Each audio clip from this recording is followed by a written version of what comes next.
Just to look at me in a crowd, you'd think I was perfectly normal. You'd never suspect that I'm addicted to the most awful habit-forming vice man falls prey to. I have a confession to make. I'm a jaywalker.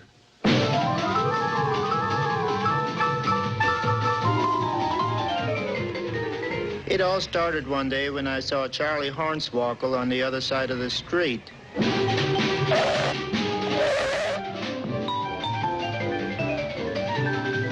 Suddenly, I realized what I'd done. The blood raced through my veins. I felt tingly all over. I was a bad pedestrian. From that moment on, I was lost. Jaywalking became my hobby, my avocation, and finally my whole life. My work suffered. I quit my job, withdrew my savings, and hung around the streets, waiting for heavy traffic.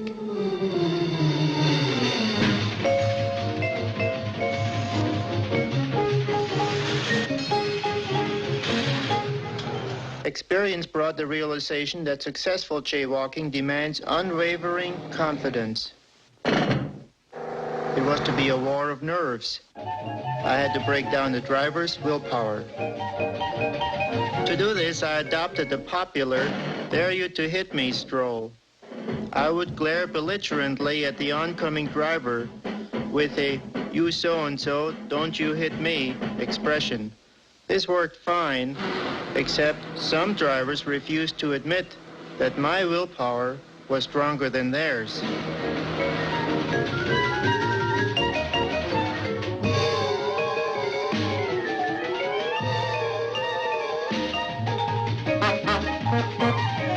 More successful was the graceful hop run. I began a quick little trot, then I gave a little hop, which showed the driver I was confident of his skill to stop. Whenever the driver realized he'd been dominated and lost his temper, I would grin good-naturedly and wave at him. This would clearly indicate to him that although he was in the driver's seat, I had the upper hand. However, it was sometimes advisable to test a driver's degree of confidence by using the wet toe retreat. Whenever the driver's reactions revealed that he was on to my technique, I found it paid to change my strategy. Confusing him by acting confused myself.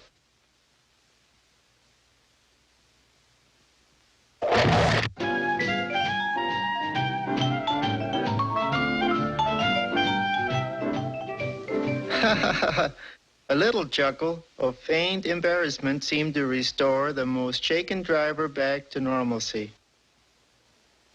At long last, I received official recognition of my achievements. This unexpected acclaim unnerved me momentarily, and I discovered that at the least sign of lack of confidence, the motorist gave no quarter. But if one appeared to be completely oblivious to one's surroundings, the most persistent iron-willed driver would weaken.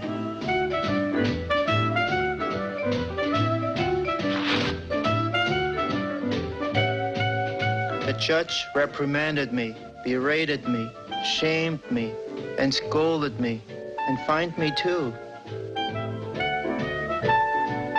In desperation, I went to a head doctor to help solve my problem. He advocated going with the crowd, crossing at the signal.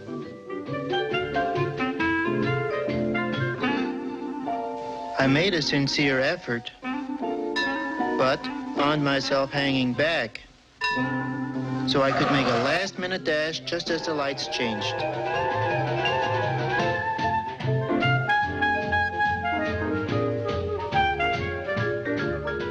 I finally realized I was a hopelessly confirmed jaywalker, so I became unbelievably cunning in my efforts to startle the motorists. My best was from out of the nowhere technique.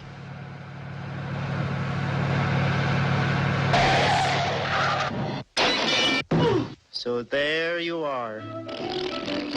My advice to you, if you're seriously considering jaywalking as a hobby, is not to attempt these advanced techniques, but to start on a quiet side street where there's no traffic. Look first one way, then the other. Once the street has been determined clear, remember, self-confidence is the keynote to successful jaywalking. If you haven't tried this, you haven't lived.